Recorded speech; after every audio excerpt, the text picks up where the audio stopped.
यथा प्रश्न महापुरुष संस्कृति ततः प्रातः सर्ग सप्तवै कृतिकास्ते ततो ब्रह्मांड संभूतिर वैराजः पुरुषो यतः कालस्य स्थूल सूक्ष्मस्य गतिः पद्मसमुद्भवः भव उद्धरणें बोधिर हिरण्याक्षपदो यथा ऊर्ध्वतीरगवाक् सर्गो रुद्रसर्ग तथैव च अर्धनारी नरस्याथ यथा स्वयं भवो मनो चतुर्भाष्ये स्त्रीणामाद्य प्रकृतिरुत्तमः संतानो धर्मपत्नीनां खगमस्य प्रजापतिः अवतारो भगवतः कपिलस्य महात्मनः देवोत्याः संवाद कपिलेन च धीमतः नवब्रह्मसमुत्पत्तिर्दक्षयज्ञ विनाशनं ध्रुवस्य चरितं पश्चात् प्रथो प्राचुर्हरिषः नारदस्य च संवाद ततः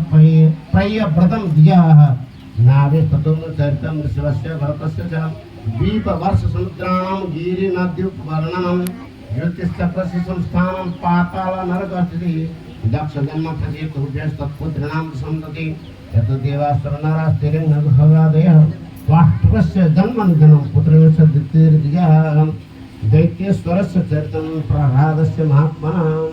मनवन्तरानुकथनं गजेन्द्रस्य विमोक्षणं मन्मथरतारास्य विष्णुभयश्रीरादयः औरमं धान्वन्तरं मात्सं वामनं शिवगणपति क्षीरोदमथं तद्वदमृतार्थदिवसां देवासुरमहायुद्धं राजवंशान् कीर्तनं इच्छापूजन तद्वंशस्तुर्जुम्नस्य महात्मनः विरूपाख्यानमात्रोक्तं तारोपाख्यानविवशः श्रीवंशानुकथनं स्वसादाख्यान् निरादयः सौकण्यं साधसर्याच प्रभुस्थस्य च धीमतः हरवाङ्गस्य च मान धातु सवरे सगरस्य च रामसुपुत्रस्य चरितं किल्बिषः